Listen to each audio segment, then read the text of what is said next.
bags where horror lies.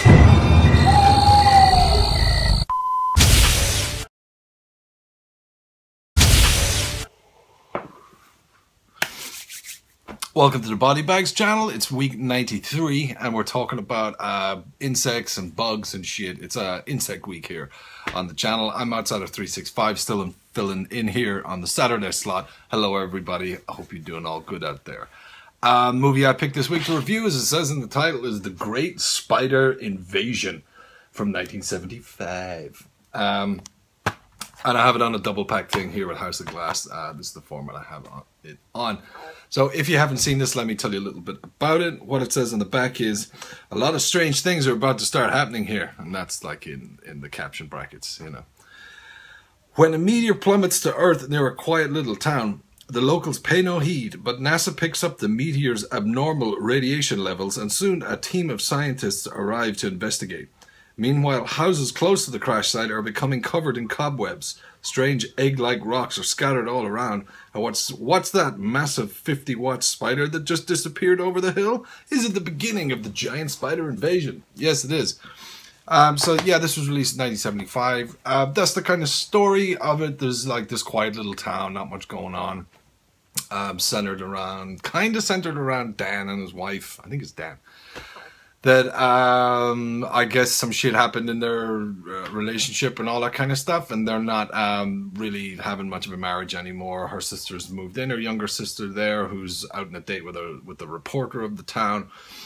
Dan's like playing away from home with the barmaid, having relations, and the wife in turn is just an alcoholic who's just at home getting pissed, getting mashed up and stuff every night. And yeah, there's this like meteor thing crashes near his farm, and he kind of goes out on his day-to-day, you know, chores and all this stuff, and he finds these kind of like rocks, these kind of egg things or whatever, and he notices that his cattle have been destroyed and they've kind of been eaten and whatever, and the meat's bad, but he's still going to sell it on to the local cafe or restaurant, whatever, because he's a bit of a dick. And yeah, he goes home and he's like fucking around, cracking the eggs open and stuff. And he opens it and notices that there's kind of like the substance in there that could be diamonds and shit. But he didn't notice when he cracks it open and stuff that like a spider crawled out of it and starts going around his house. The wife didn't notice either because she's on the sauce. And yeah, these little spiders are kind of crawling around for a while, and then obviously they're you know, mutant spiders and shit, and they start growing into big fucking 50-foot jobs that are going around killing people and everything. And then they have NASA kind of gets involved, which is Dr. Vance. He's an okay character, but he's so like definitely doesn't talk like a scientist. You know, it's just so kind of just average kind of conversations about, oh, we'll check it with the ray, or I brought this whatever meter, and wherever he goes to explain something scientific, something interrupts him, so he doesn't have to. The local sheriff in this is a great character as well. He's kind of like the comic relief, and he is kind of funny. He's just like this small town sheriff who's kind of leaning back in every scene, has his shirt like buttoned down to here, wide open, and he has some kind of cool lines as the comic relief. There's a cool one where he's talking to Vance on the phone at the end, where the spider's like terrorizing the town. And you know, they're on the roads and stuff, and he's like, you know, have you seen that movie Jaws? You know, because this thing makes Jaws look like a goldfish. And the guy Vance is like, stop the spider, keep the spider there. And he's like, I got nothing to stop him. What do you want me to do? Use the traffic light? Just kind of little lines like that he delivers brilliantly. That he's a good character to have in it. The newspaper reporter guy that was out with the girl, he and Vance, and then Vance and another scientist are kind of on to try and figure out what happens. They find a meteor, and they understand it's like a black hole in space and all this kind of shit, and it's come through, and the black hole is given the spiders power or something that's helping them grow and be mutants and all this stuff. Yeah, like there's not a whole hell of a lot to explain like about the plot. It's like a meteor, spiders, you know, and people are fucking running around.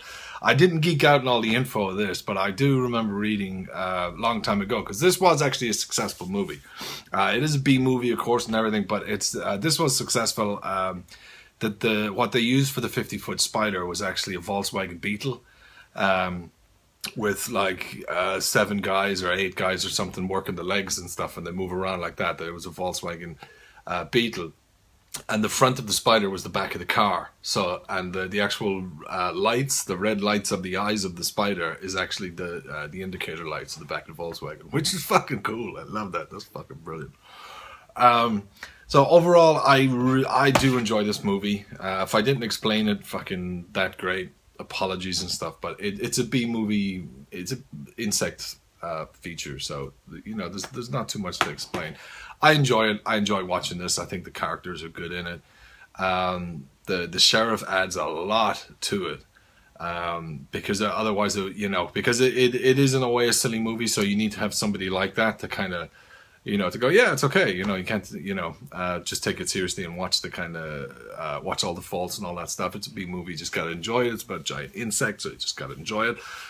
Some of the kills are pretty good for, I guess, the budget they would have had and, you know, all that. It's just, again, with the low budget stuff, the same shit. I kind of say it in other reviews I do. Like, unfortunately, most of the big kind of scenes happen at the end and they're always outside or late at night, so it's difficult to fucking see exactly what's going on. But,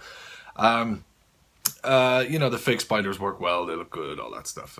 It's a good movie. And as I said, I like it overall. I'd give it this is a good watch. Giant Spider Invasion, fucking awesome. So yeah, thank you very much for watching my review. If you haven't subscribed to the Body Bags channel, do it. It's a great channel.